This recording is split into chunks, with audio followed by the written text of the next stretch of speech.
Welcome to Roadcase, the podcast that explores the live music experience. Thanks for joining us. I'm your host, Josh Rosenberg, and I'll be taking you on a journey through in-depth interviews with performers and key people in the industry to explore the magic of live music, how it can be totally transformative for both fans and performers, and we'll look at how they take it all out on the road. It's going to be a great ride, so here we go.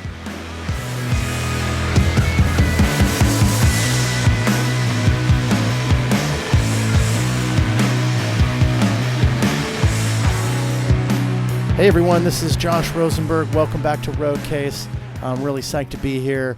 Thanks again for joining me. I really hope that you'll get involved with the Roadcase community. I know I've said this time and time again, but please come on down and get involved with Roadcase. Let me know what you're thinking. I love email. I mean, who does love email? I mean, come on. So if you love email too, you want to get involved with Roadcase, shoot me an email with your questions or comments, suggestions for guests, talk about the weather, ask me about Chicago, anything you want to do. Well, not anything, but, you know, my email is info@roadcasepod.com, or you can stay in touch with us through the social media side of the equation.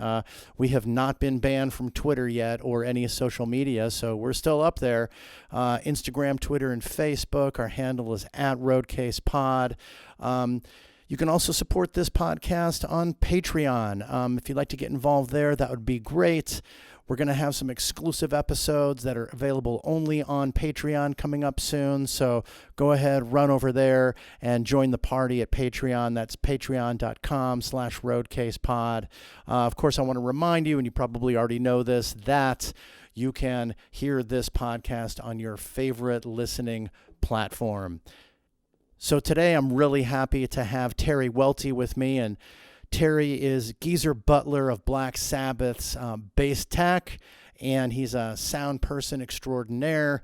Terry is from St. Louis, started out as a sound person at a venue in St. Louis, worked at Kennedy's down there. I understand it's on the Landing or something like that. Correct me if I'm wrong, St. Louis people. And he was the sound person there for 15 years, and then was asked to be to join up with a band called Gravity Kills that's from St. Louis, to go on the road with them as their sound person. He did like 700 shows with Gravity Kills, and Gravity Kills manager was Gloria Butler, Geezer's wife. So there's that connection there. And in Gravity Kills downtime, Terry was asked to also be the sound person for Geezer's son's band, Apartment 26. So kind of a family story there, but Geezer would come out to an Apartment 26 shows from time to time. I think it was in Europe, and saw Terry fixing something, and Terry tells this funny story about how like he had solder in his mouth and was putting something back together and just had his sleeves rolled up, just doing anything, because like Terry would never say that's not my job. He will always do what needs to get done to get the gig rolling.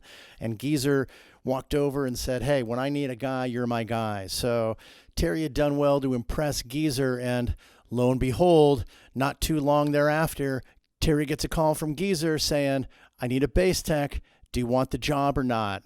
Terry was lucky enough to be on Geezer's radar for a number of different reasons, and not the least of which is that Terry's a great guy. He's got a super great can-do attitude, loves music, knows sound, is a master tinkerer of all things, likes to get up under the hood of a car and does some mechanical stuff with that. So we talk about Terry's background in St. Louis, growing up, loving music, and just always wanting to be involved with tech. He's got a really great can-do attitude. You know, he was in the right place at the right time a couple times, but he's also the right guy, because Terry's a lovely guy. I really enjoyed talking with him. Just a salt-of-the-earth human. And in this interview, we'll learn about his background. We'll hear some great stories about what his experiences were with Black Sabbath and that just a massive touring juggernaut on the road. Terry said he went around the world something like 7 times with that band. So we'll hear some great stories about fans that he sees at different shows and what's that like being back behind Geezer's amps for those shows, and it's really super interesting to hear that perspective. So I really enjoyed this interview with Terry. I know that you will too, so I want to thank all of you for being here with Roadcase. So we've got Terry Welty, who's Geezer Butler's bass tech of Black Sabbath, and here we go.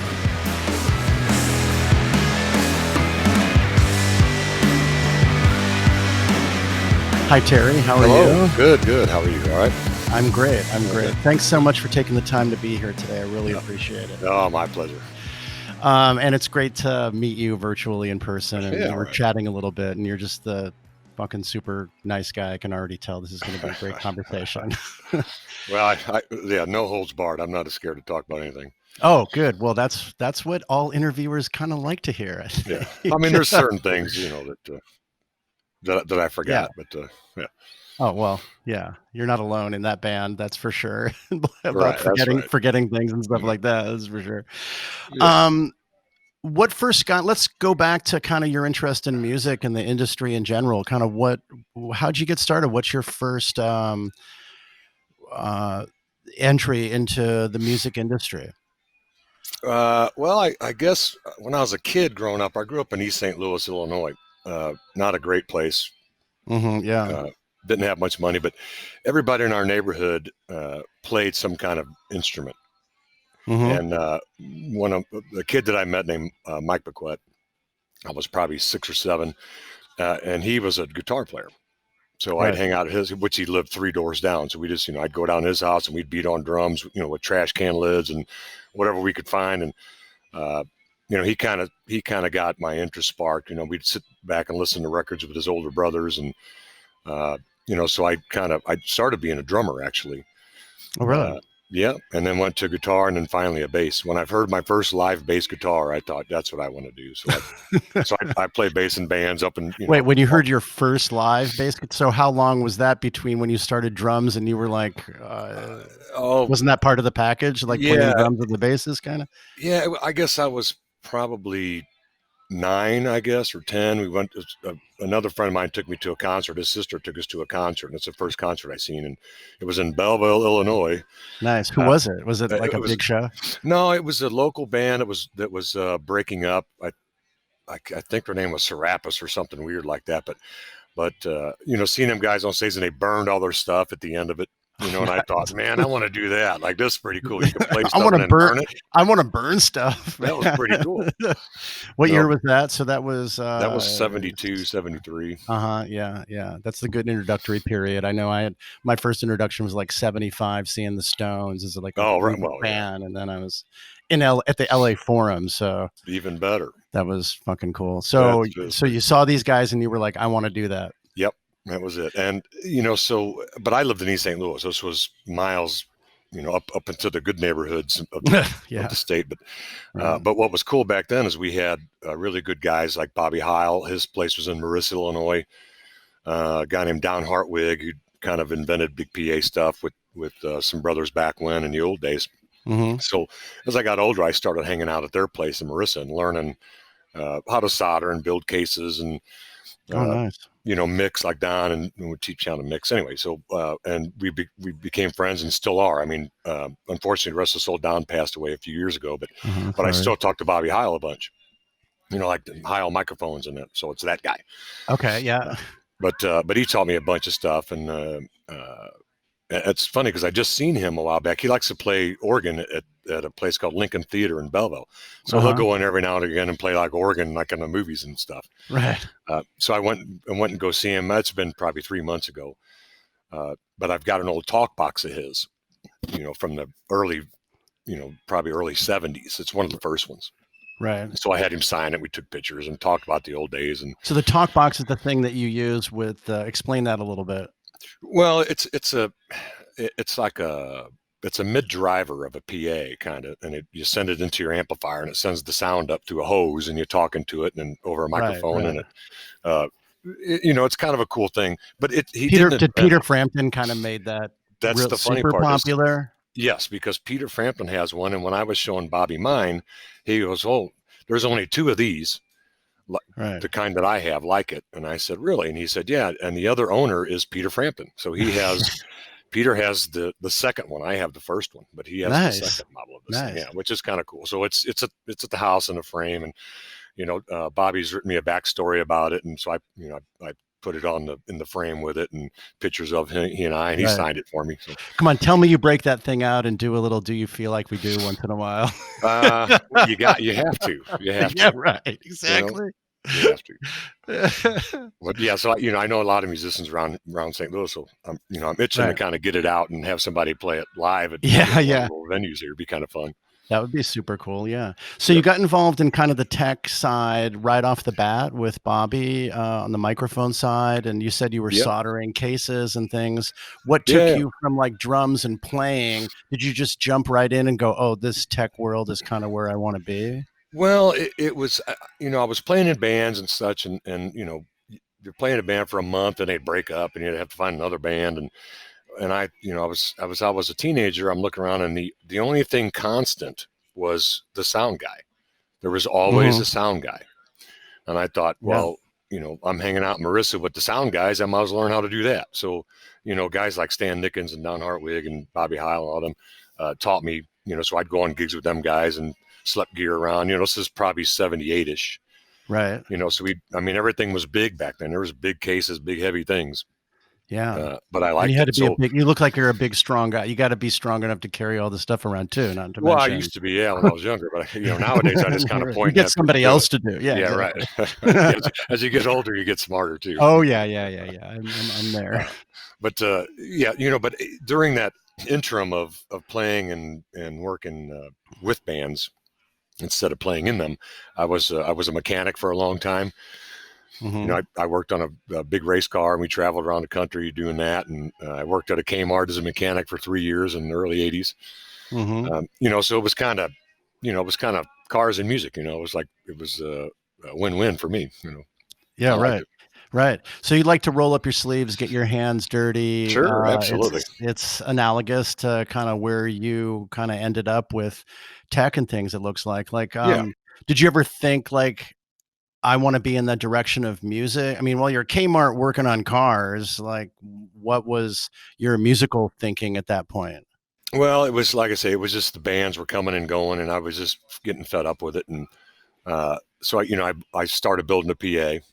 Mm-hmm. Got out of the live band thing, started building PA, and I guess this is probably 1986 or so. Mm-hmm. Got my first PA and started working for local bands doing PA stuff. Which brings us to the next part is did that for years and years and had an audio company here in St. Louis. Mm-hmm. It was funny. I got a call. I'll skip all that because it was. There's more leading up to the call from Geezer to do his. Oh stuff, yeah, we'll get to the Geezer call. But so anyway, I worked around town for a long time, and there was a band that wasn't really a band yet that released a single to one of our local radio stations, mm-hmm. and it done well that year. It was 1994 or 5. They were called Gravity Kills. Okay. And so I got a call from their drummer Kurt. And he says, hey, I've talked to all these radio people and asked them who the best sound guy is around town, and they gave me your names. And then he told me the story about the band, and they're going to tour, and would I want to be their sound guy? And I said, sure. Which is my first touring gig, I guess, if you want to call it back then. Right. So we did that, and I did over 700 shows with them guys live. Wow. So that was starting from 86, roughly. Yeah, with them, it was later. It was in the 90s, right. but during from 86 to the 90s, I worked at a place called Kennedy's here in St. Louis, and I had house PA there for 15 years. And what was cool there is I got to teach guys. So guys would come in and I'd teach them how to do lighting or audio or whatever. And so that spawned a whole new generation of crew guys, basically. Right. And a lot of them are still in the business. Oh, great. So house PA basically you're back in the sound controlling the larger speakers on the side of the bands that kind of that project the majority of the sound, vocal, etc. Like what is that? What's the dynamics of that sort of? Well, you pretty much control everything. So the bands would come in and they'd set up their gear, and then you do a sound check and mm-hmm. get the mains right, so the speakers that people hear right. And then you do the monitor stuff so the band can hear, and then you kind of blend the two together so one's not louder than the other. Yeah. And you kind of nice to have a big rock show, and it was good back then because it was, back then St. Louis had a really good music scene. So there was people around the block at all these clubs here. I mean, trying to get in. It was a good time. Yeah, Yeah. definitely a good time for. And you were working for? Did you say you were working for one particular venue doing this, or Yes, I worked for a place called Kennedy's. Oh, Kennedy's. Which Okay. Yep. is it's like our CBGB kind of St. Louis. And that's downtown St. Louis. It was, yeah, on Right. the landing, yeah, near Mississippi Nights. Everybody knows Mississippi Nights, but we were 2 blocks over from Mississippi Nights. Yeah. Right. But I've done a bunch of shows there too. Yeah. So, I mean, St. Louis is not necessarily known as like a huge music city, but I mean, it's not like a Nashville or an Austin, but Right. it's certainly an asset for you. I mean, you stayed close to home, you found what you liked to do, and certainly anywhere you go, there's going to be venues that need people to run the PA. I mean, you're kind of the most important guy in the venue. You're making bands sound good, really. Yeah. Well, we try. Right. Yeah. I mean, if it weren't for the PA and it were just amps, like what does that sound like? That's just a practice hall, right? I mean, and then people in the back can't see. There's dynamics with the size of the venue. You'd have no impact if it was just guitar amplifiers and somebody yelling in a microphone. Yeah, it would be right. Yeah, that would be. I don't know.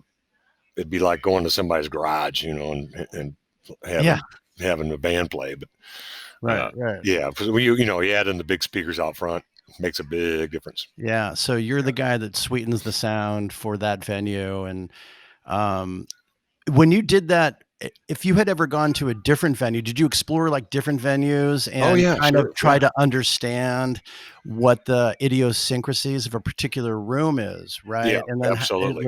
What is that sort of like for you? Well, you learn early that glass is bad, and like tile floors are bad. High ceilings with metal on them are bad, right? Because it just causes a lot of deflections and reflections and reverberations that you don't want. Well, I mean, is there a lot of glass and like tiles and like high ceilings in venues? There is, right? I mean, oh yeah. So and back then we just had a regular PA. It wasn't no line array kind of like they have nowadays, where you can control all that kind of stuff. Dynamic filtering. Back then you had these 2 little guys sitting on the side of your heads, and you would use them, which was your ears. Right. Oh yeah, those. Yeah, and you'd kind of walk the venue. So you'd play your favorite song on a CD player or whatever, tape player, and you'd walk the venue to see what it sounded like in different areas. And then you would, in your head, compute, how you wanted to EQ the room. Yeah. And hopefully it would sound good. So later on when you were working and touring, that expertise kind of comes into play, because then you're exploring different venues and understanding how to control those particular challenges in any venue, right? Yeah, and after a while, you'd walk into a place and kind of know what you had to do or know what needed to be done. Yeah, to optimize what your job was going to be that day. Mm-hmm. Yeah. So you were working as the sound person for Gravity Kills in the 90s.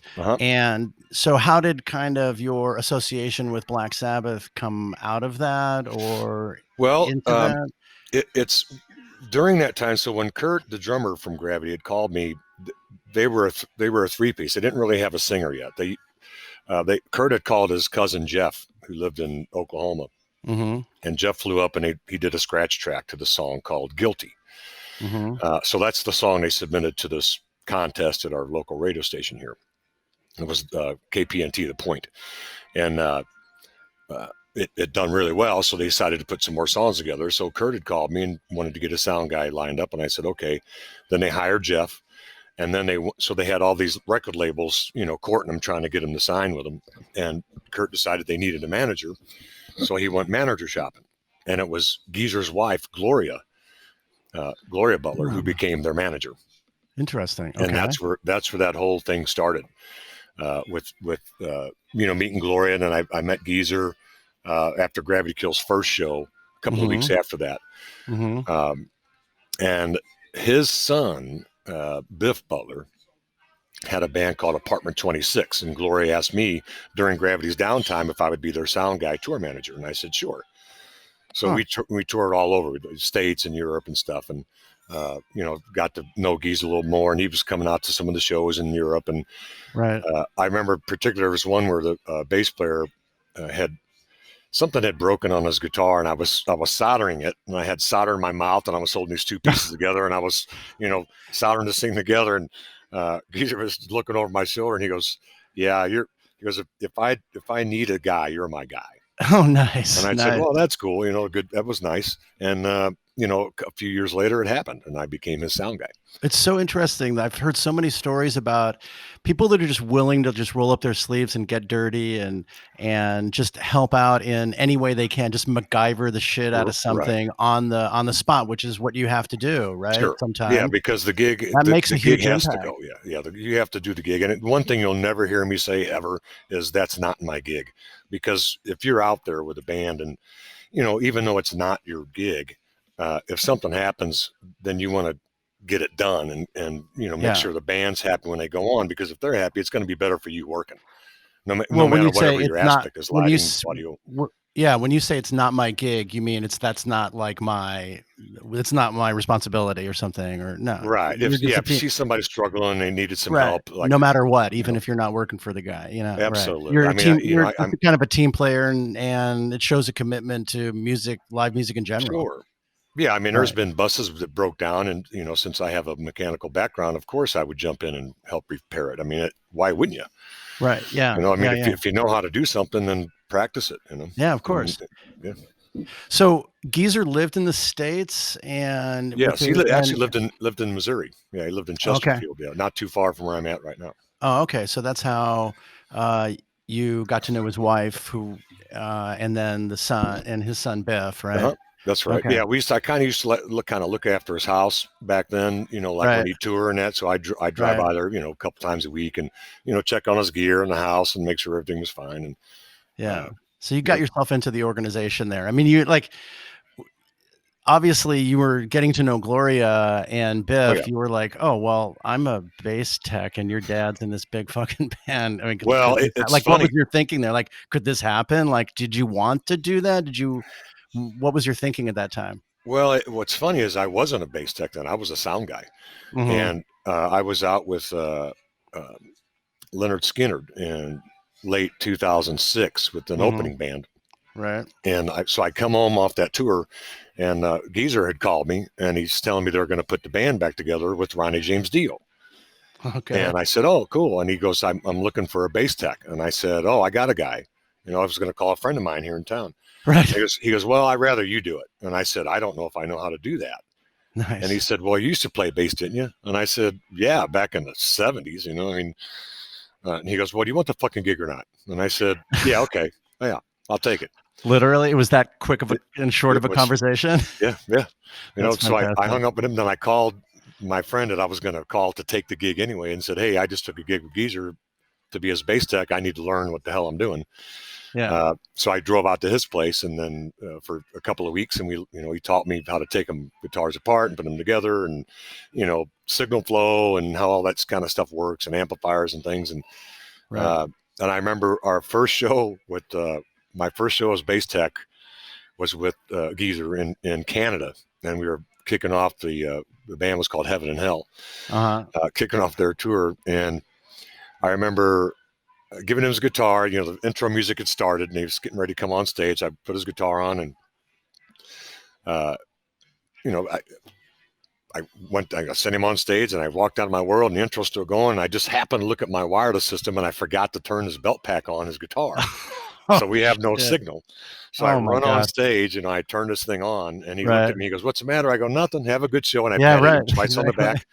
I patted him twice on the back, and ran down into my world. And so that became my ritual. So every night after that, I always patted him twice on the back and said, "Have a nice show." Nice. And just to cover up. So you basically I almost got fired. This close. Well, I you figured it out. My first day, right? Yeah. That's amazing.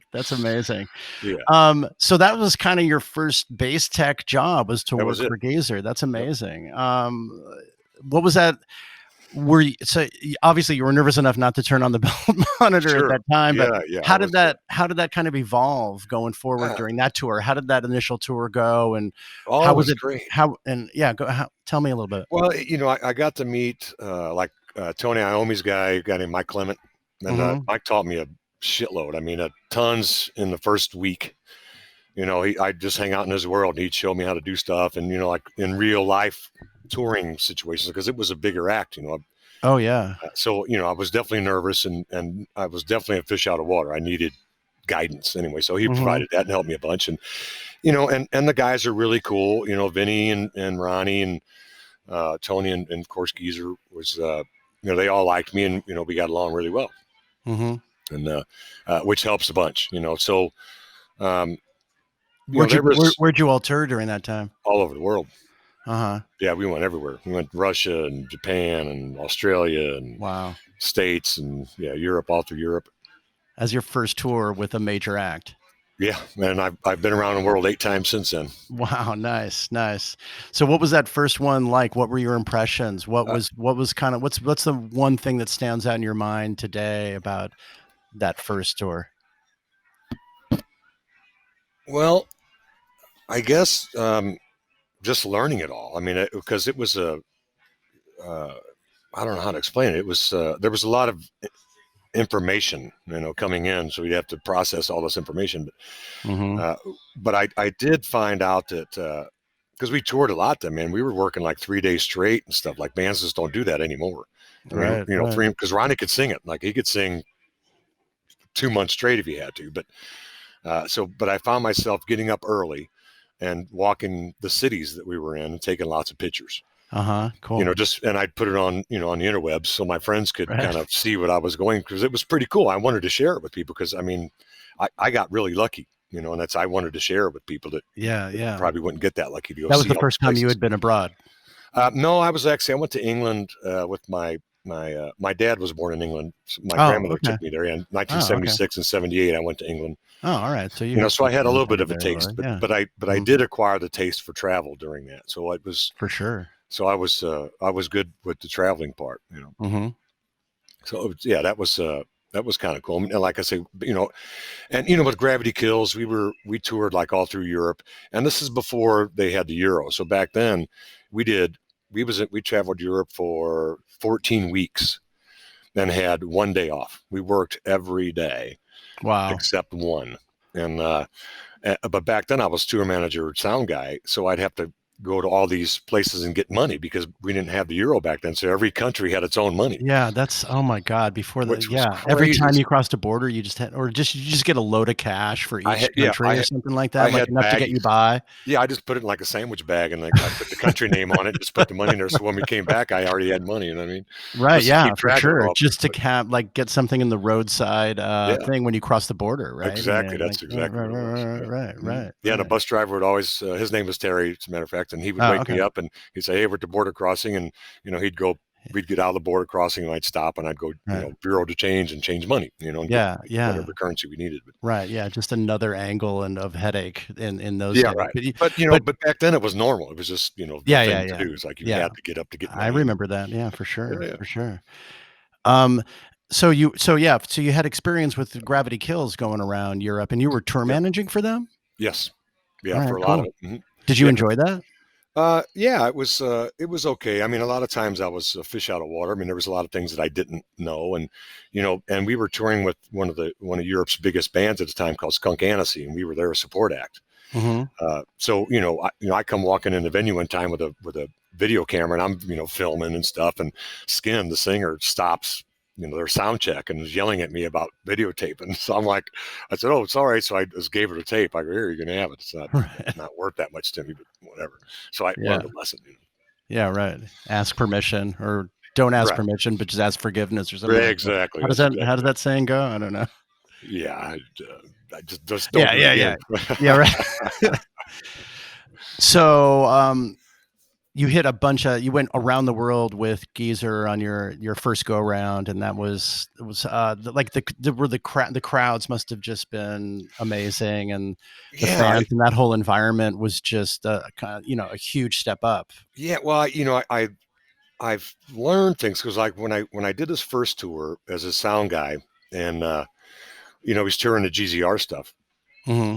GZR was one of Geezer's yeah, one of his solo bands. project. Yeah. So yeah, GZR and or Geezer was the other one. Mm-hmm. But so we played all these like club things like all through Europe. So and it was you see things like there was one place I remember. I think it was in Tottenham in England where these people would stand in a circle and the song would start and they just thrash their heads. Right. And then when the song ended, they'd kind of stand upright and kind of wobble back and forth. And then the song would start again. They do it again. Yeah. The whole night was like that. It was crazy to me. And Headbanging, dude. Yeah. And I thought, this is when I had a more of a deeper appreciation for what music actually means to people, because it meant that to these people to do that. That's yeah. And I thought that's kind of cool. And we done a show, and so here's what got me clenched in with Geezer was we did a show at the Astoria in London, and Geezer's guitar player, a guy named Pedro House, is Geezer's nephew, playing guitar with him. Anyway, so we do the show, and the Astoria was kind of weird because you mixed upstairs, so the band's downstairs and the sound desk is upstairs. Mm-hmm.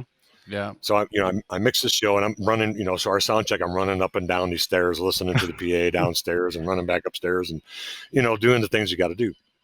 And so during our show, it was a great show, man. It was really cool.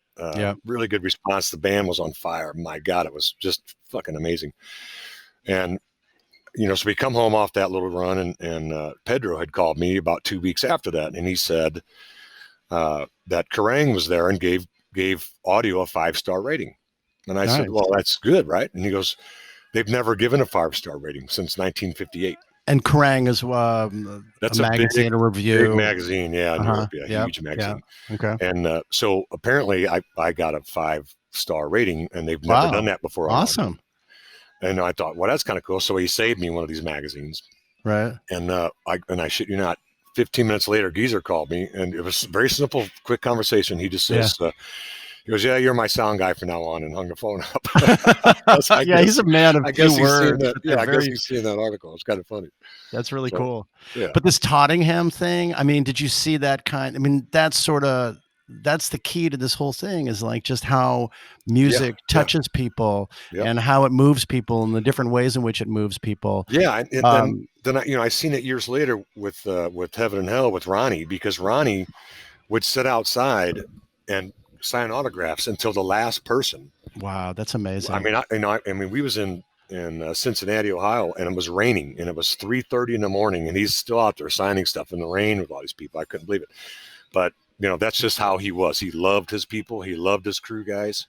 Yeah, he was always on our bus, like hanging out with the crew, and right. I mean, there was he was a big man in my book.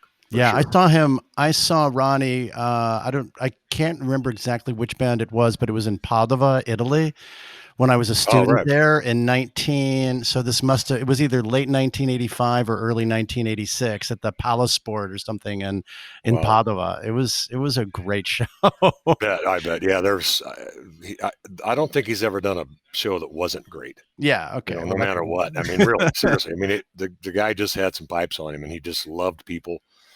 Yeah. He was good. Did you see other? So yeah, it always interests me. Like, you're back there behind the amps and you're seeing what's going on in the crowd. And sure.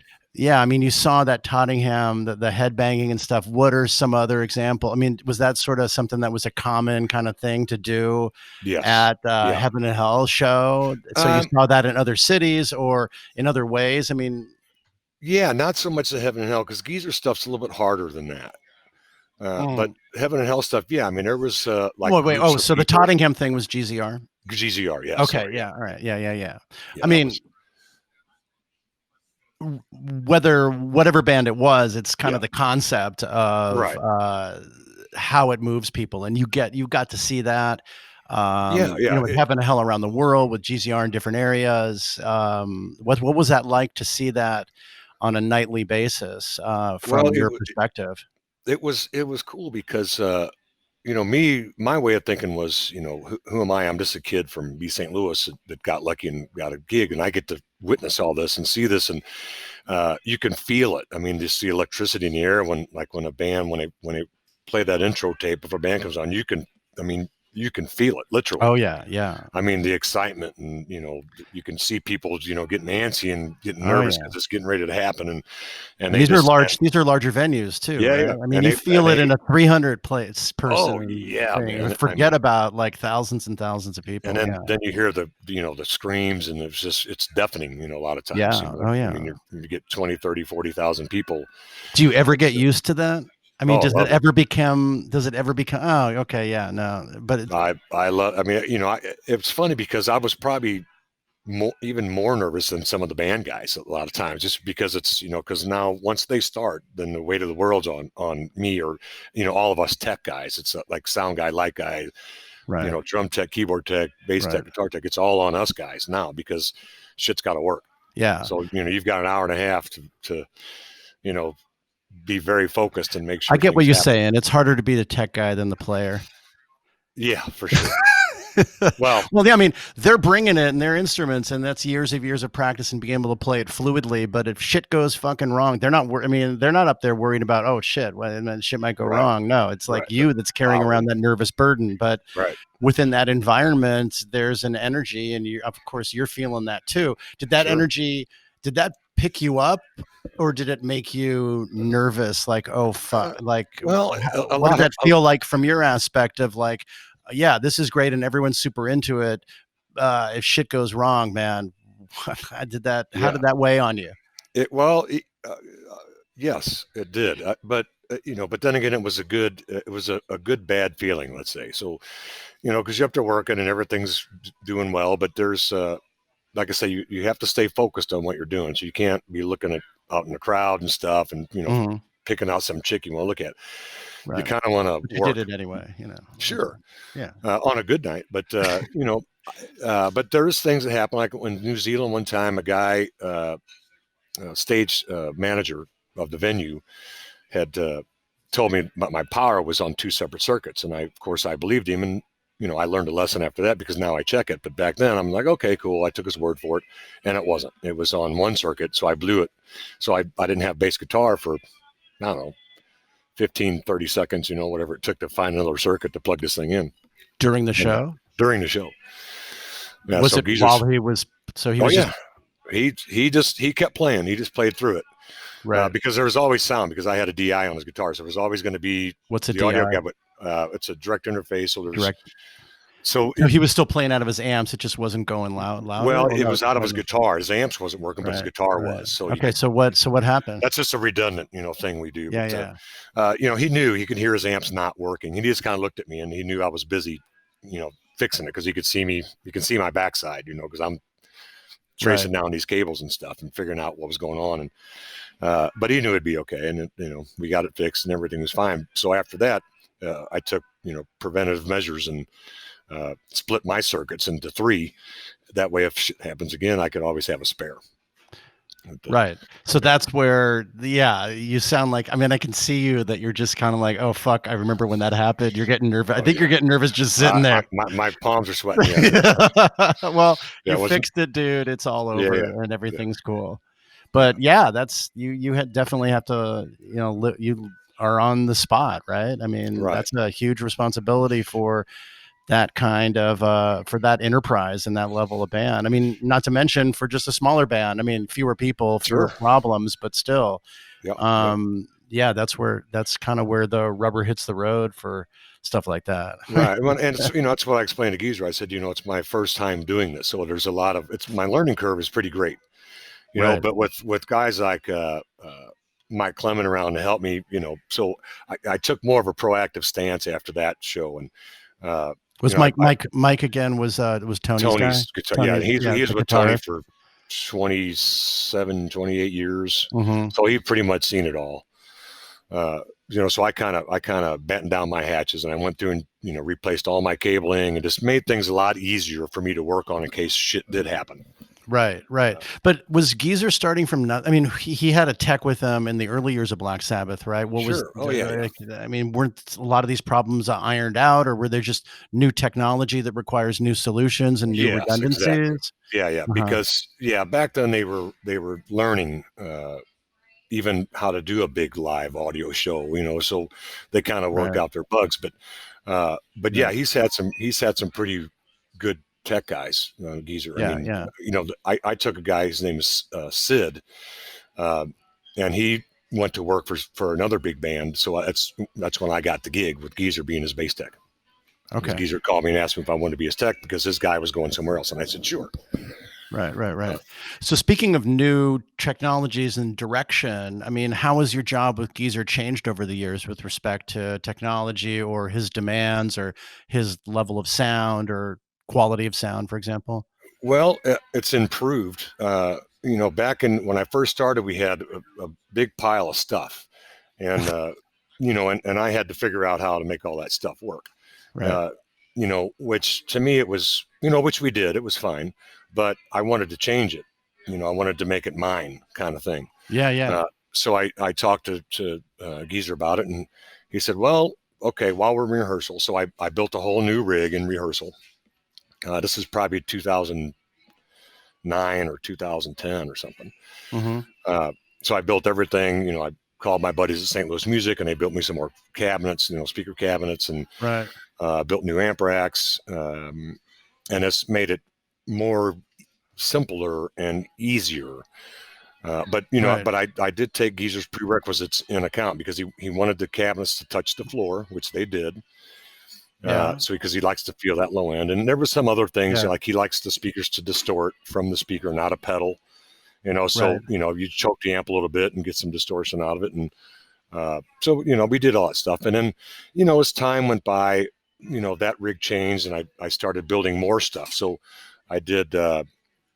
Helped design a lot of things for Geezer. So all the signature stuff. So it was Geezer Butler's signature guitars. I helped design Mm-hmm.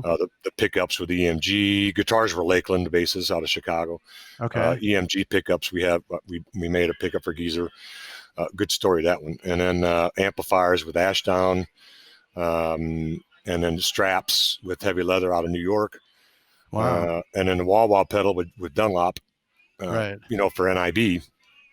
So Yeah, all I this stuff. heard that was the first time. Was that one of the first times like a bassist had used a wah-wah pedal? Geezer had borrowed one of Tony's wah-wahs to do that. Right. So when and he was the first one on recorded bass, to have a wah-wah recorded for a record. Yeah.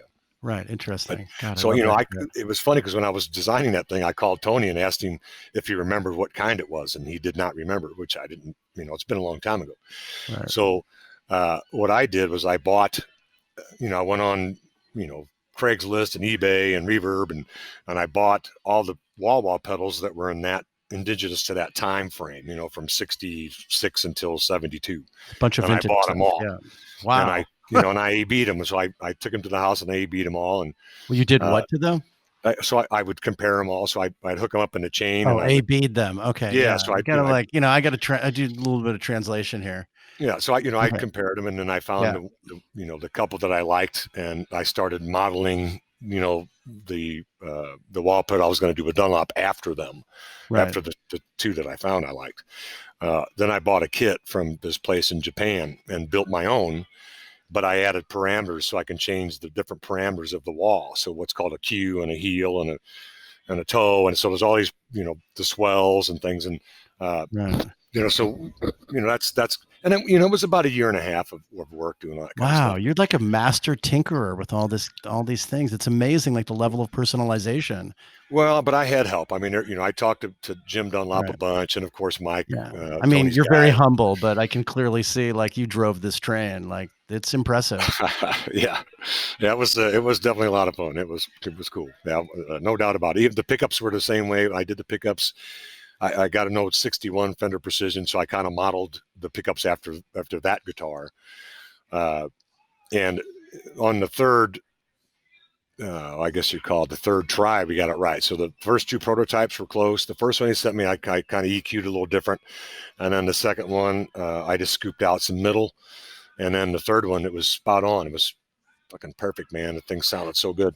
Okay, so basic question: why did he need new pickups on his bass? Well, he really didn't, but I thought, because he played two different kind of basses. So he played what's called a P bass and then a PJ. Mm-hmm. So Precision and precision jazz. jazz, right? So the pickups Okay. were different. So yeah, there's 2 split coils and a split coil and then a humbucker. But Okay. A single so coil and a double coil. I'm just translating as we go along. yeah. So so we so that was a thing, and so my guy at EMG at the time was a guy named Chris Johnson. Mm-hmm.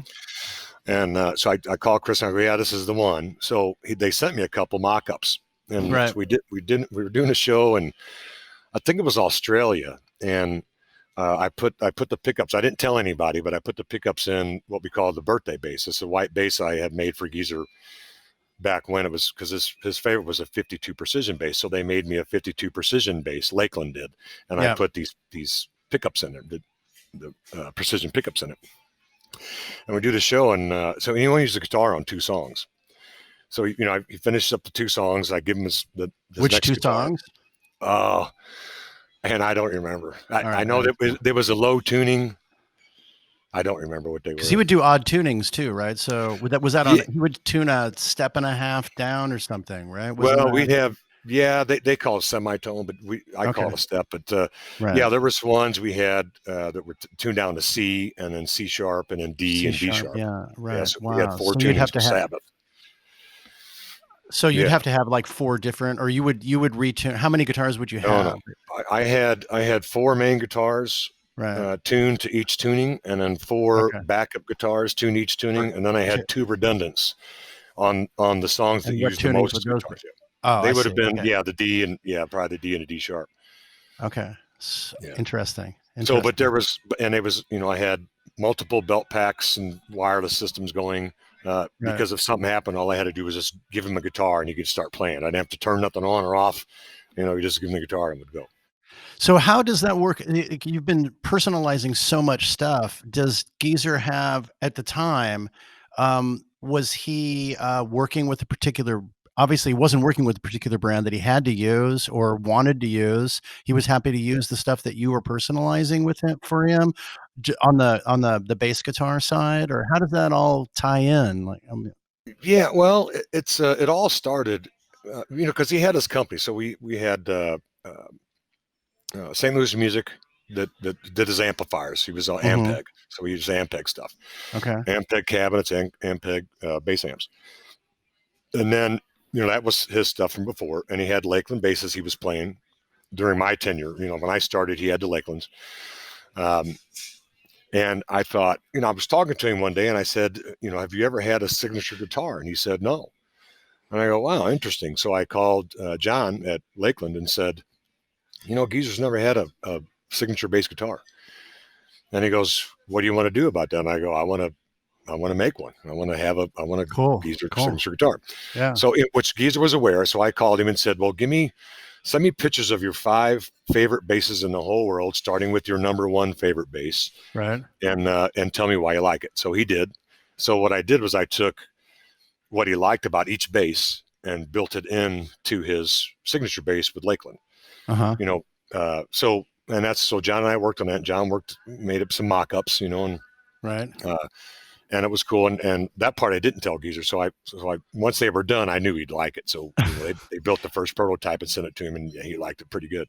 Yeah. I think we did change the neck a little bit. I changed the radius on the neck a little bit. But so it was still branded Lakeland. You just kind of custom, and you did that with you were speaking to them at that time, or did they care? Was that okay? So, and then you would take other kind of customizations and make a custom guitar based on kind of the Lakeland framework, essentially, so to speak. Yeah. But Lakeland, but they would build it all, and so I took it upon myself, because everybody has. So it was a joint venture with them, technically speaking, to do this.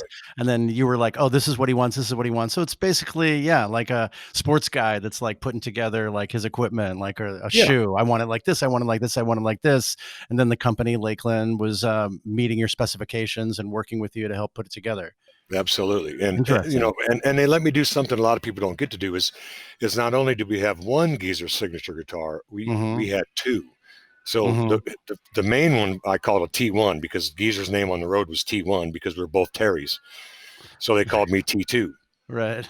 So I made a T2 bass, which was Geezer's was the kind of a precision type. And then I made the T2 more like a jazz type, but with a precision neck. So I had the PJ pickups in it, but with a precision neck. I mean, it was kind of between.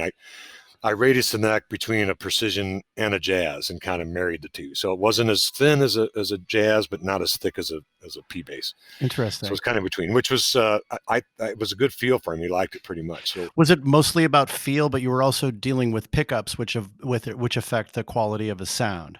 Yes, yeah. Like the wood and how you cut the wood and how you assemble the wood all makes a big difference on what that guitar is going to sound like. Yeah. And he has such an incredible signature sound that seems that it's probably, I mean, obviously it's changed throughout the years somewhat, but it's also kind of carried on as the signature sound. It's like, oh, that's Geezer Butler. Yeah, you can definitely tell. I mean, did that play into your thinking when you're absolutely customizing his shit? You're like, well, and the cabinets primarily, right, is what's bringing the sound to the people. Yep. How did you balance all that with still knowing that, or maybe he was looking for a change in his signature sound, but I mean, how did you manage all those considerations, knowing that this is a guy with a fucking bass sound that everyone knows from 300 miles away? Right. Well, it was, me being a sound guy helped a bunch, because I understand frequencies and so that, I mean, that helped a bunch. Yeah. And then, watching like old videos of Geezer playing and watching his style, which also means something. Right. So when when I had the guitars built, you have to keep all this in consideration because it's his playing style is like nobody else plays like this. Yeah. I mean, he's got 10 little tiny hammers on the end of his hands, and it's, I mean, he beat the shit out of these guitars. And, so that meant a lot too. So having good equipment meant you'd have a good night. You know what I mean? You wouldn't have to worry. Are you saying that a lot of his, not getting too far away from what his original sound requirements were in terms of equipment and joining that with a technique that's very, very unique, maintains that level of sound and that quality of sound that's unique to him? Yeah, Would that absolutely. be fair? Yeah. And, because his ears haven't changed. He's used to what he's hearing. Like, so when I did the pickups, I listened to the first record probably 1,000 times. I wanted to hear that bass sound. I want to drill it into my head to kind of reproduce that, but on a modern note, you know what I mean? I want to kind of modernize it a little bit. So, right. And that's where that came in. But, there was lessons learned. I mean, the first guitars we had, I had the pickups a little too high, so the strings would hit them. So the strings would hit the pickups, and and that you can imagine what that sounded like. So and then I had the pickups. I had them the edges of the pickups kind of routed to where they were kind of a not a sharp edge. So I had him filed down to like more of a rounder edge because he kept cutting his fingers on them because he'd dig his fingers underneath the strings. That's badass rock and roll stuff, though. Well, yeah, I mean, I carried super glue to glue his fingers back together during shows, and that he'd be bleeding. Yeah, man. Because he's just a hard player in it, but it's I watch him. But you can hear it though, man. It's amazing sound. He gets amazing sound. Right. Oh, the super glue fix of like cracked fingers. That's fucked up. Yeah, and it worked better than, like new skin and some other kind of stuff they used to have. But the super glue was always tried and true. God. Yeah. So how did you started out, we were talking about taking the Heaven and Hell tour around Europe, and were you involved in the last one as well? The 2017 recording, the album and that tour. Like, how did what was the biggest change in your job from the first one to what is they're saying is their last? I guess, it actually got easier. I mean, once I had everything that make my life easy, it was, I had my own amplifiers and guitars and, because I understood all this stuff very well, and I knew how it was going to perform because I knew my player. I mean, that's the thing is, if you're a tech, that you have to, and you don't have very much time to do it, but you need to figure out your player ASAP.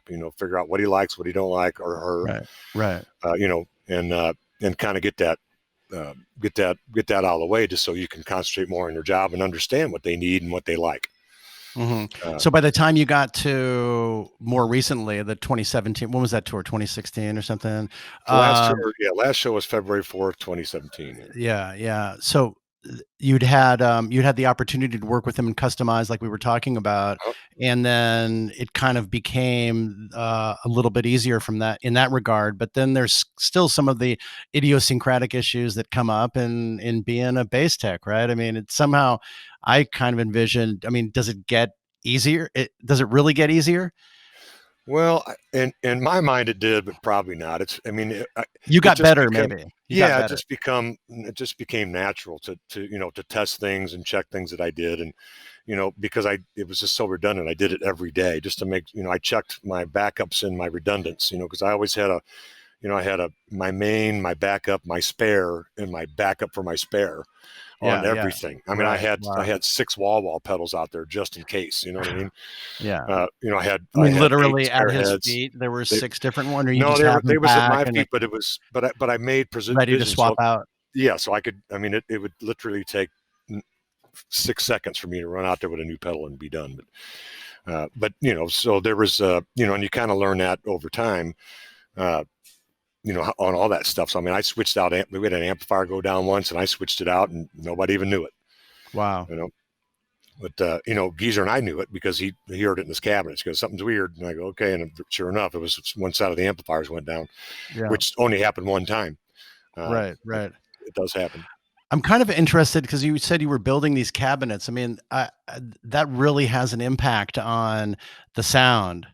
Is that true? I mean, and like, Yeah. what were the considerations that you had to put into that in order to create his still like to stay within his signature sound, but create new cabinets? Well, it was when I first started as his bass tech with Heaven and Hell. He had 3 different cabinets. He had an Ampeg 810, and an Ampeg 412, and an Ampeg 215. Well, I was never a big fan of the 810s, but I mean, at the time it worked great for Terry, for Geezer. It worked great for him. Yeah. But it looked like a pyramid. It was the kookiest thing, but that's how he liked it set up. And I asked him, I said, well, do you mind if I do a little bit of changes just to see what it sounds like? And he's like, no, go ahead. But he goes, don't get rid of nothing. I said, of course not. So I called St. Louis Music, and my buddy Bob Freewall was working over there, and so I had to take my cabinets apart to send him the measurements because they had lost their their templates and stuff over the years. Huh. So I took everything apart, and since I used to build cabinets back in the old days, so I kind of knew. Why? Because you couldn't get good measurements with all the wood and the cabinet shit around it. Right. So I had to take the cabinets apart, and he was in Europe or somewhere. And, so I took the 412s and the 215s apart. And so I sent him all the measurements, and they took pictures and sent it to him.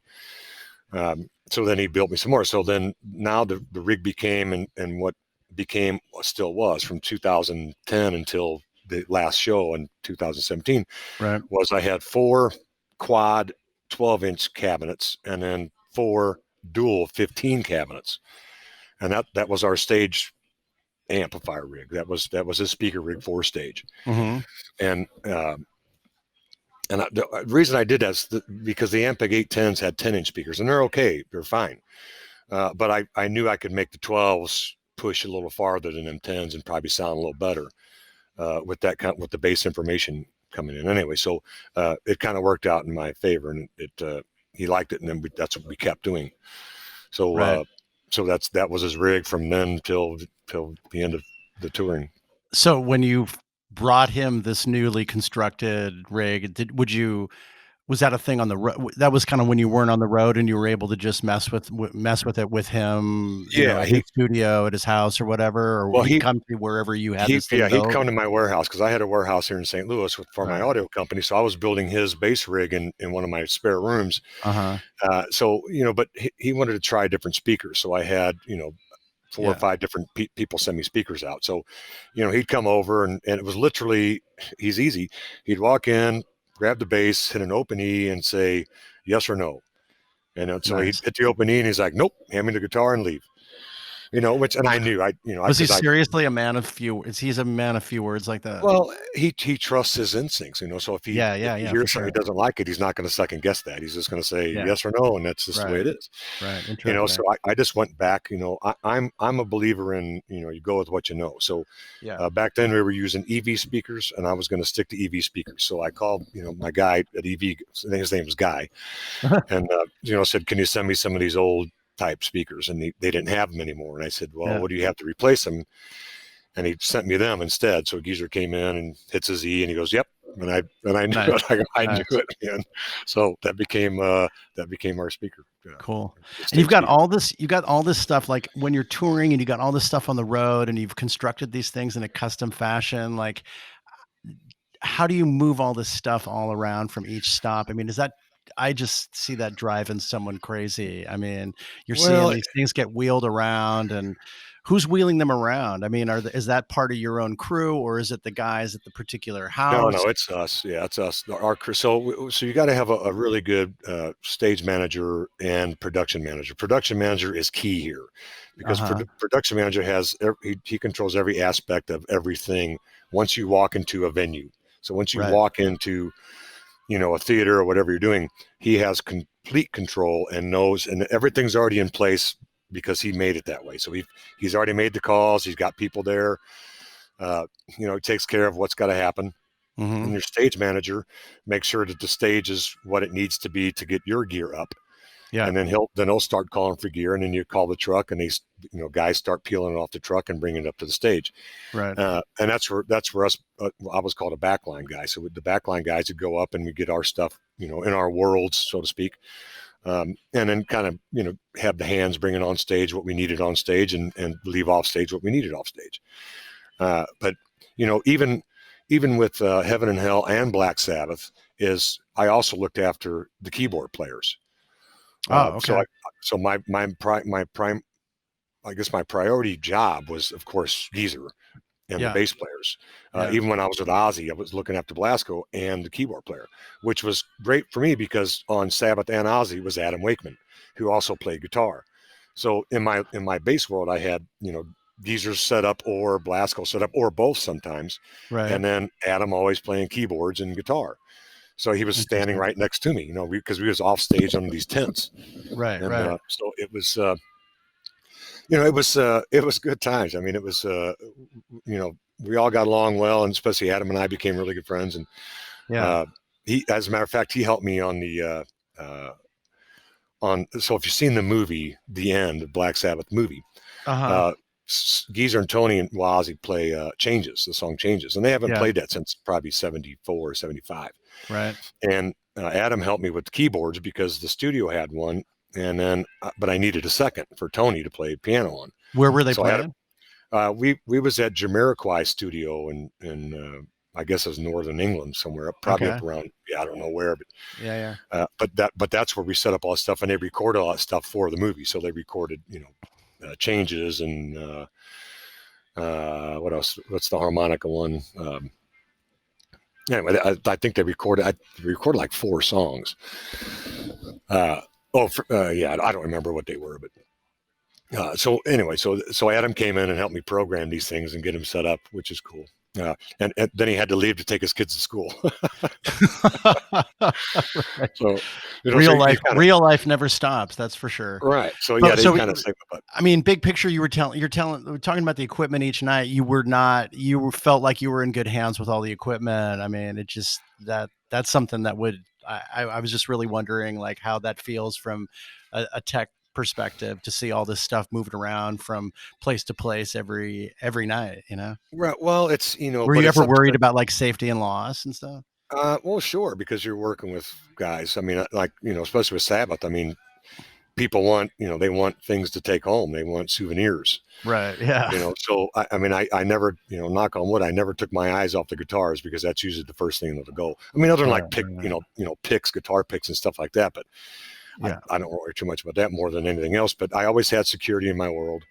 And but there are times. I mean, I remember once there was a fan got into my little tent, and I had my back turned because I was disconnecting stuff, and I thought it was Adam. I thought he had forgot something, and I turn around and some guy ripping a set list off Adam's amplifier. And I'm like, what the That hell? had jumped up on stage or something, or what? No, we was off stage then. We used to have these little tents. We was in these tents. And, Okay. so the security guy didn't see the guy sneak in. So I ran out and got security and they took the guy away. They Set asked me list if I is a wanted to hot press item, charges. man. Well, they asked me if I wanted to press charges because he did rip the Tolex, the covering on Adam's amplifier. Oh, shit. And I said, no, I'm not going to worry about that. I just fixed it the next day. But I mean, you know, it's just kind of funny that that people have that kind of cojones, man. Yeah, really. I mean, it's like, wow, it was. Yeah, you crazy. probably saw a lot of like spurious like fan shit over the years, Oh right? yeah, Like, yeah. so that stands out in your mind. And, yeah, I mean, we done a show. It was at Red Rocks, and I remember there's this huge guy looked like a linebacker. And you know, in Red Rocks, they don't really have a barrier, really. Yeah, I know. Yeah. It's like a little pipey, fencey kind of thing. You'd Right. step right over. You just jump right over that. Yeah. So this guy's like 6'8", you know, and he steps over that thing, and he's a gorilla. I'm coming in. I just jump on his back. I jumped on his back. Seriously? Yeah. And I said, listen, there's two ways things can go here. One is you can break me in half and do whatever it is you're going to do. Or this was like during the fucking show? During the show. And I said, or you can let me down and I'll make sure security doesn't throw you out. Doesn't break your fucking back. Right. So he let me down. I let him sit back at his seat, you know, and it was cool. But Geezer looked over at me. I could see it in his eyes. And so at the end of the show, he says, he goes, what were you thinking? And I go, I don't know. I wasn't thinking at all. I guess I was just worried about you were reacting. And it's so interesting that your first reaction is like to diffuse the situation. That's admirable. Well, I didn't want security to get there because they would have been, you know, who knows what they would have done. They would have ripped shit on the guy for sure. Yeah. I mean, I remember that back in the day when I was at Gravity Kills and we toured with the Sex Pistols. Some guy got on stage and tackled Johnny Rotten. Right. Well, then Johnny's personal assistant guy runs across stage and tackles them all, and they all fell off the stage. You know? Yeah, right. Like, I mean, you never know what's going to happen if you get, you know, sometimes you got to get confrontational, I guess. I don't know. Well, but that's definitely not, you know, I go back to it's not my job kind of thing, but it was. I mean, it because I just seen this big hulk of a man walking toward my guy. And it's like, right. You know, I can't have that. You know? So what was that? All right. You mentioned that you were touring with the Sex Pistols. I mean, come on, what was that like? I'm not going to let that. I can't let that go. It was a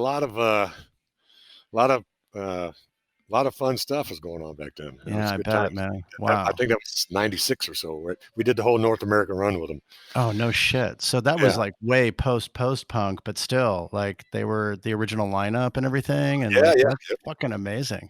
It was I can't tell you how much fun we used to have with them guys. It was always fun. We got these little things called go-peds and we all be riding go-peds. And of course there's liquor involved and, you know, drinking and hanging out and, you know, just, so what was to see them later on down the line? Like, were they a little bit different than what were your expectations going into that tour and meeting these guys, knowing what they had been through, what they had started, and then that's here like almost 20 years, you know, 15 years later. What was that kind of like? It was exactly what I thought it'd be. Cause I went to England in 76 and 78. So I seen all that stuff.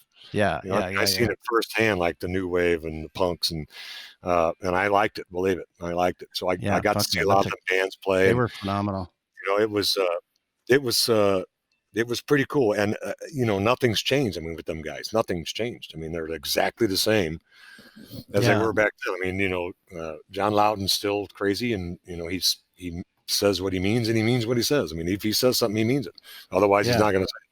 But, you know, even with his other band, like PIL was another good one, you know, which during that time. And, so all this, you know, the age of the music translated well, and they brought it every night. It was really, really good times. What size venues were you guys doing at that time? Well, it depends. I mean, we did like Red Rocks types. So, I mean, we do, you know, 10,000 seaters, you know, sizable. Typically. Yeah, for sure. How did you, so when you're off the road, where do you store all this kind of stuff? Do they just have like some big storage facility somewhere abroad or here? A couple different places. I mean, like a lot of Geezer stuff, some of it I'd send to his house in England or his house over here, or I'd keep it at my warehouse, which I have the B rig at my warehouse now. Oh, okay. And then his A rig, the rig that he last uses I think it's in England. At his place, because he did have his band afterwards. So we had the big Deadland Ritual And I don't know Mm-hmm. if he used any of that stuff. I would imagine he did, but I wasn't his tech for that one. I don't know. Okay. But Interesting. yeah, Tell because me a it little was. bit about. Sorry, go ahead. Oh, well, I was just saying it was because he did a. I guess it was about a 3 month tour or 2 month tour with the Deadland Ritual thing, and I was already scheduled. I already had my stuff in with Foreigner, so Right. it was a hard pill to swallow. But I had to stick with the Foreigner camp because I told him I would, and then Yeah. Geezer understood. And what time frame was that again? Remind me. This was last year and a half ago. This whole thing, well, this COVID thing's really got me fucked up. But Yeah, it's got everyone fucked so up. I guess it was. Yeah, I guess it was last year, 2018/19. Yeah. And were you bass teching for Foreigner as well? Yeah, I tech for Jeff Pilson, and then I do guitar tech for Tom Gimbel. So I have two And guys there. did you enjoy that tour? Loved it. Yeah, I Yeah, love them good guys. guys. Yeah, I mean, yeah, they're really. It's easy, laid back. I like the guys I work for. Especially Pilson. He's just so easy and laid back. And I mean, the guy's got stories. He's been around. Yeah, I bet. And even Tom, my guitar player, he also plays sax and flute and keyboards. Uh-huh. But he's played with Aerosmith for a long while, and so he's got some. He's a pretty talented guy. But I got lucky with these guys because they're really very good at what they do. Right. Makes my job a little easier. What were some of the major differences between Sabbath and doing a Sabbath tour and doing a Foreigner tour, for example? I mean, besides the venues obviously were different, right? Right. Yeah. I mean, a lot of private stuff and just little venues, which I like. So I don't have as much gear with them guys. Right. But it still stays the same. It's still guitars and amplifiers and and stuff. So it's we still have a big truck full of stuff that comes in every day. And unlike Sabbath, where we had between 8 and 16, depending on what tour it was, how many trucks you had. 8 or 16, 18 wheelers. Yeah. Wow, that's just a lot of fucking gear. That's amazing. That's a small tour to today's standards now with country music and them. They all have 60 trucks. Wow. So Crazy that's all. stuff. That's just all the rigging, all the lighting, obviously. Staging. Massive enterprise. Yeah, it's a very huge undertaking. All that stuff. Yeah. Because the big bands like that, you want to carry your own stage. So it's even with the Sabbath thing, is our stages are exactly the same every day. So I knew exactly where my gear was going to go, exactly the measurements from my bass cabs to the wall pedal. From the cabs to the drum riser, I knew exactly what that was going to be every day. So, all my cabling worked. Right. So, you build your cabling and then build a spare and a backup. So then you always have in case it ends. So to go back to how the challenges have changed over the years, it's kind of become easier in that sense that once you have it so dialed that you're bringing even the stages into these venues and creating everything customized every night, it becomes almost easier in a sense. Would that be fair? Yes, absolutely. Yeah. Because not to say that what your job is got super easy. I mean, right. Still it starts with, it starts in the morning when you get the guys going in, the riggers to go in and lay their marks for their chains to go up. Right. That's when it starts. And, especially bands like the Rolling Stones and AC/DC, is they have hundreds. They could have 110 trucks, because it's a big show. They carry a lot of big stuff. Oh yeah, for sure. And just their core crew people is probably 60 or 70 people that have to be at every show no matter what. Right. Wow. Because of their respective jobs. You know what I mean? So tell me, Terry, you had a company. You were telling me that you recently sold it. What's the status with that, and what's kind of currently keeping you busy? Well, yes, I had my company called Erico Audio. I had for 30-ish years. I did sound and lighting. I've done, big bands, presidents, heads of state. I've done Margaret Thatcher, Colin Powell, 3 presidents. No kidding. Wow. And I had a lot of good guys working for me, and because when I could tour and I don't have to worry about nothing because they would handle it. Right. But I sold that company in late 2014.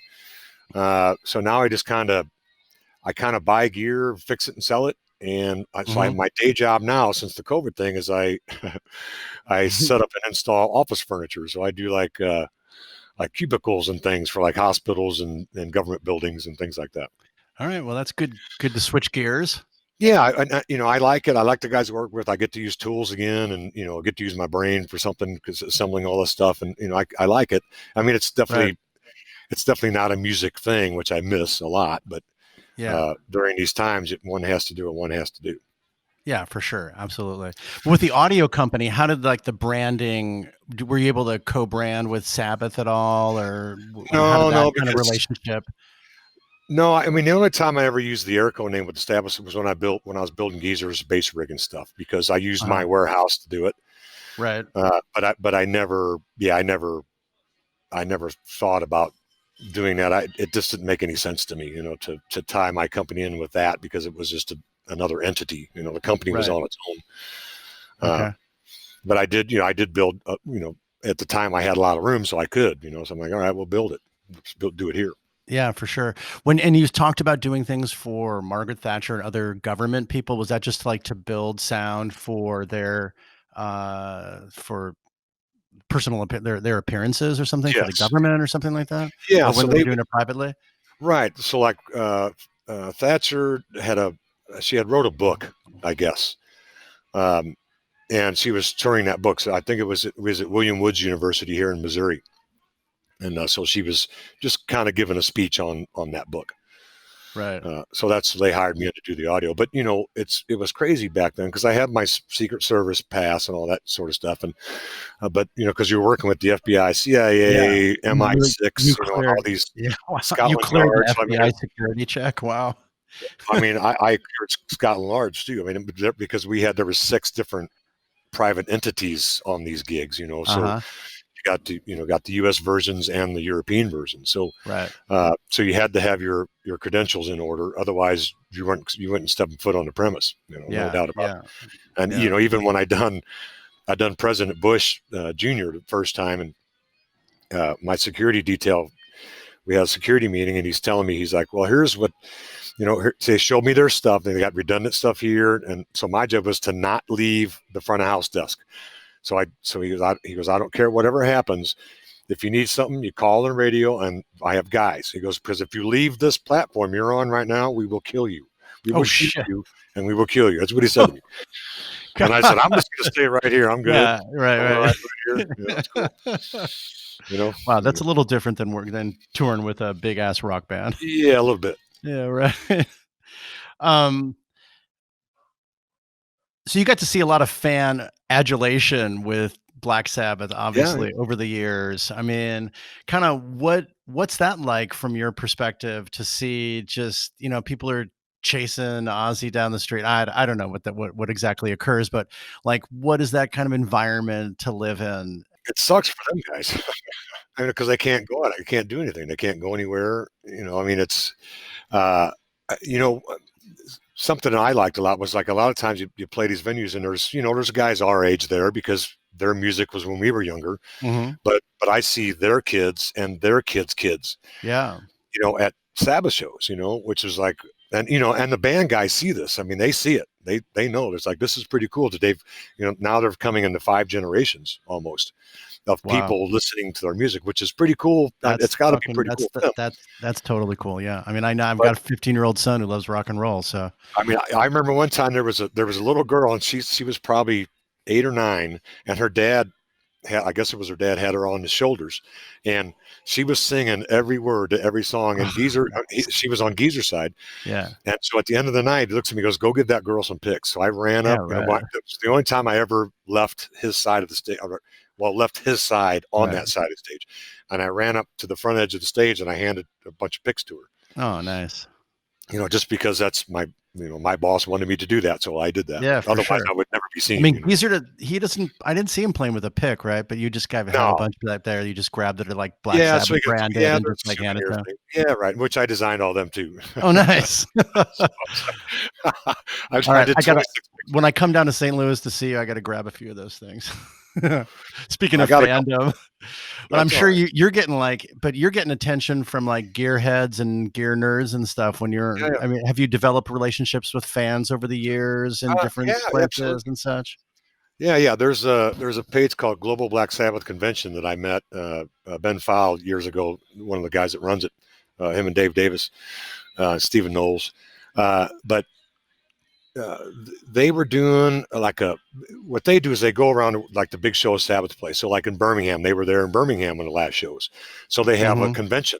So we'd all meet at this little convention, and it's probably 50, 60 people, whatever. And Right. we was at a little bar, and you get to meet everybody, and which is a thing for them because you work with the band, and and they idolize this band, they love this band, they love their music, and they want to know every aspect about it. So we talk, and For sure. like Mike and I would I go. I get it. Yeah, I was saying, and Ozzy's guy, Big Dave Moscato would go, and we just talked to the people, these fans, and Yeah. it was really cool because they're nice people, and it give us something to do on a day off, and get to meet some people, and so I'm still a part of their website. I they do stuff every day. There's always something on the Global Black Sabbath convention page, Right. which is fun. That's cool. So you don't Yeah. mind like talking to people. No, of I course can tell. Yeah, you enjoy talking, and oh, that's really not. Yeah, cool. as long as I'm not working, and like if I'm on a show, Oh then yeah, for sure. Don't I'm bother already the in gig tech mode.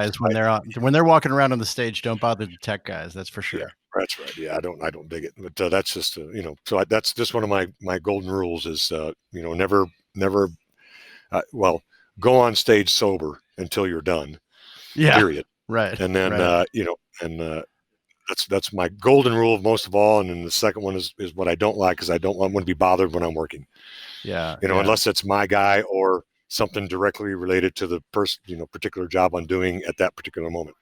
Right. Like if something falls over, yes, tell me about it. But if some girl wants a set list, no, I don't care. Right. So Yeah. you have to wait. Absolutely. You got to wait online for that. But talking about being sober, it's like, Sabbath and other bands from that era, maybe not now, but they were definitely known for hard partying. I mean, how much do you see that affecting play, affecting, even if, it means like you're up until 6 a.m. doing what have you?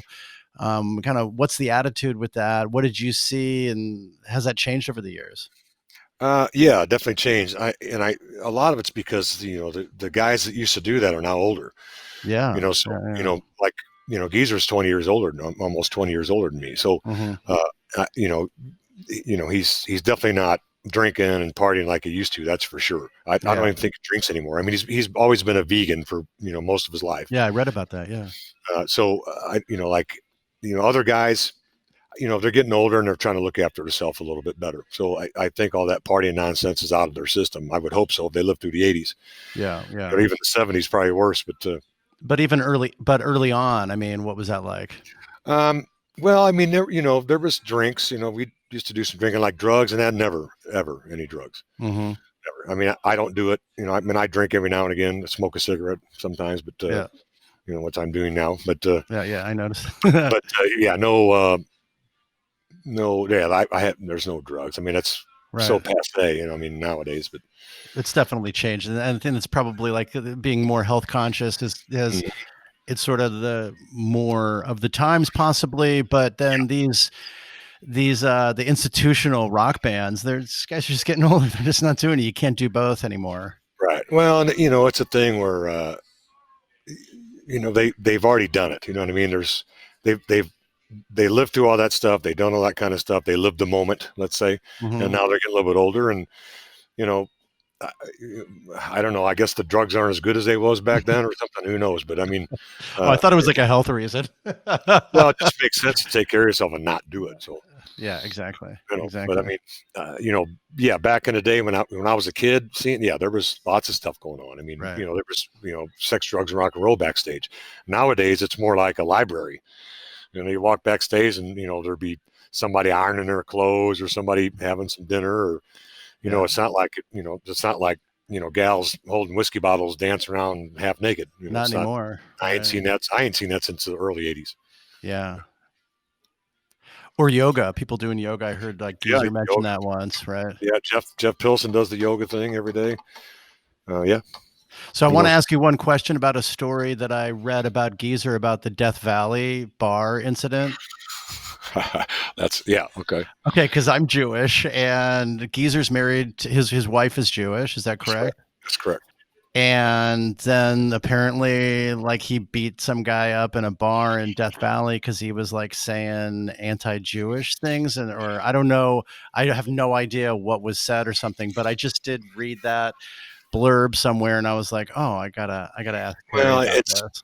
Right. Well, I mean, I I wasn't there. liked Geezer before I read that story, and then Yeah. anyway, so the basically Geezer like gets in an altercation with this guy because he was saying shitty things, and he's like, yeah, my Right. wife's Jewish, so like, you know. Yeah. I I was don't like, know. I don't know what sparked his aggression toward this guy, but I know it was provoked because this was it's, like 5 years. Let's just say this was yeah. like 5 or 6 I years remember. ago.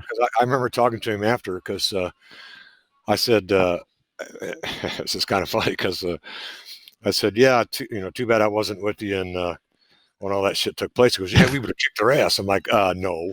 It's like I would have diffused the situation. Yeah, We would have you're a left the diffuser, car man. You are to the go away, not stay here and fight. But, right. whatever the reason was that happened was, uh, I, from what I understand, was the guy. I guess he swung at Geezer and was sitting in a chair, and he stood up and he fell. So he swung at Geezer, and Geezer hit him, and he fell and it hit his buddy. And then I guess one of them guys hit a window and broke it or some shit like that. I don't remember all how it went, but it was just kind of one of them funny things, and who knows what the guy says. I mean, I've been with Geezer on another occasion in California where we went out to visit at a bar. So we was at a bar and he called his son. His son was going to come down. We're just going to sit there and talk and have some drinks.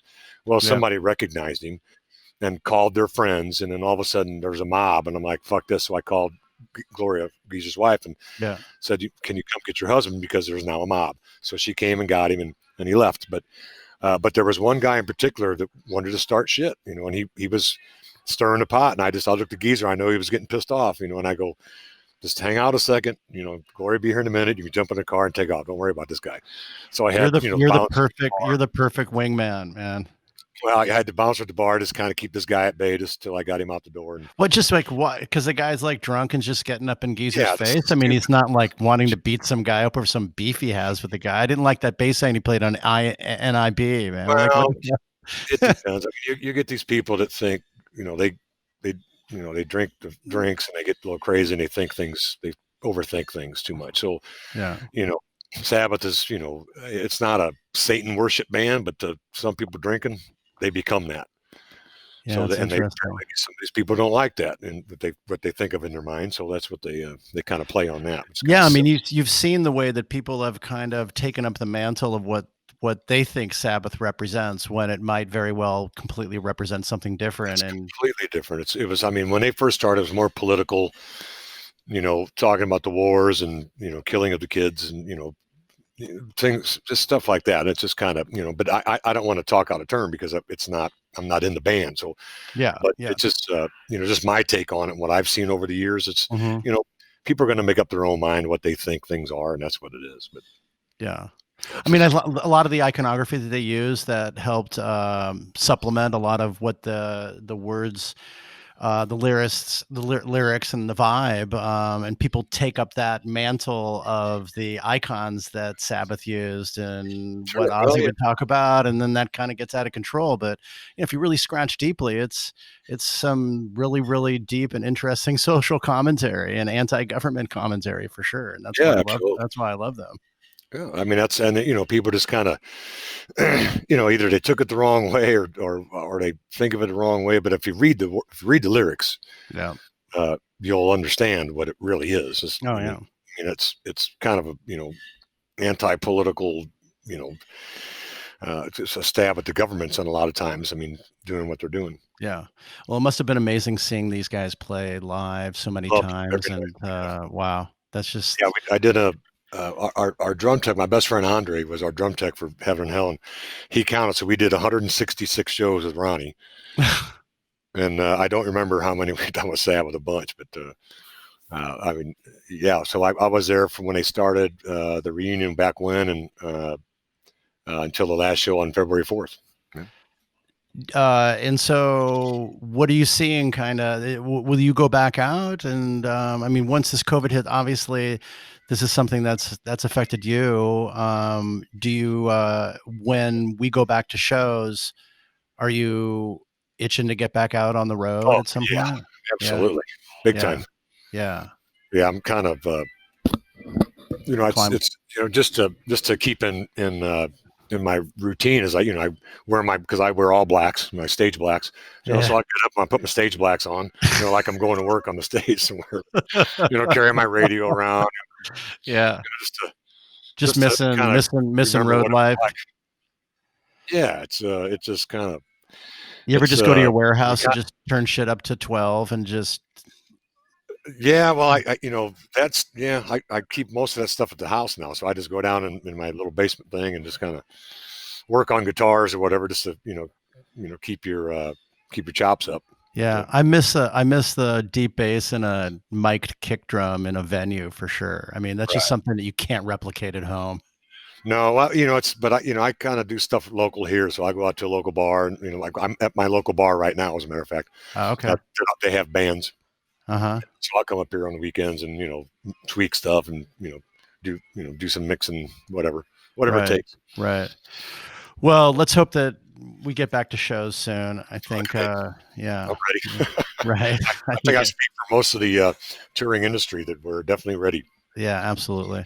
Well, I'd love to catch up with you on the road sometime. And look, I'm in Chicago. I'm not too far away from St. Louis. Right. If I come down there, I'd like to look you up and say hi. Yeah, come on down, look me up. Shit, I'm all over. Yeah, for sure.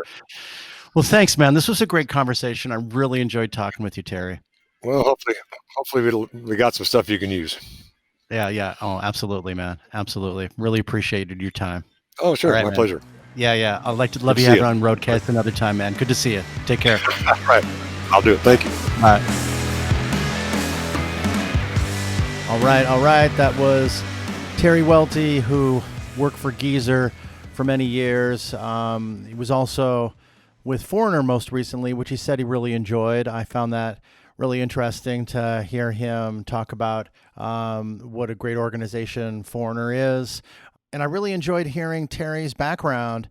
He came from humble beginnings and loved music, started out as a drummer, got involved in bass, and managed sound for many years at Kennedy's in St. Louis, and was in the right place at the right time, like I said at the top.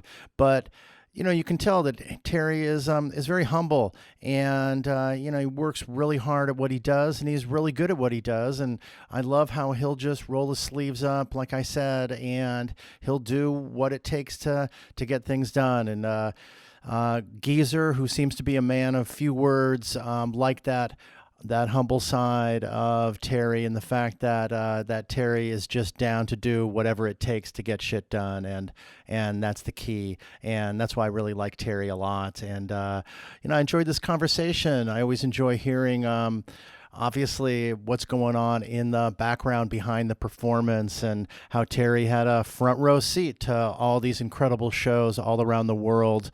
And I loved how Terry would talk about the generational changes that occurred over the years with Sabbath, and how he had the front seat to what happens when obviously a band's been around since the 70s and now they're playing in the 2010s. And, Terry said they're seeing 5 generations of fans out there. And it's clearly that made an impact on Terry, and obviously it made an impact on Geezer too. And of course, it was super interesting to hear Terry talk about, his day-to-day work with Geezer and with other bands, how to maintain the instruments, and especially when he talks about Geezer's customized equipment, and how Terry customized cabinets for Geezer and built some custom basses for him, and just looking at kind of the day-to-day sort of tech issues that a bass tech faces. I want to thank Terry again for being here on Roadcase. Coming into this 2021 year, as everyone does, I hope we're back at live shows as soon and as it's safe to do so. And once we are, I wish Terry the best of luck, and I hope to see him out in the road soon. So I'll see you soon, Terry, and thanks for joining me on Roadcase.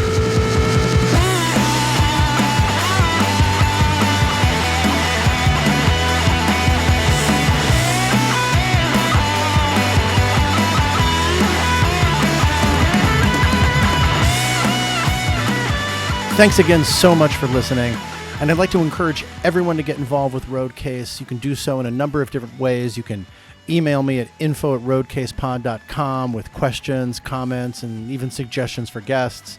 Or you can follow us on the socials, Instagram, Twitter, and Facebook. We're at RoadcasePod. And we have a YouTube channel called Roadcase Podcast. And if you are able to and like to support Roadcase, we have a Patreon site at patreon.com/roadcasepod.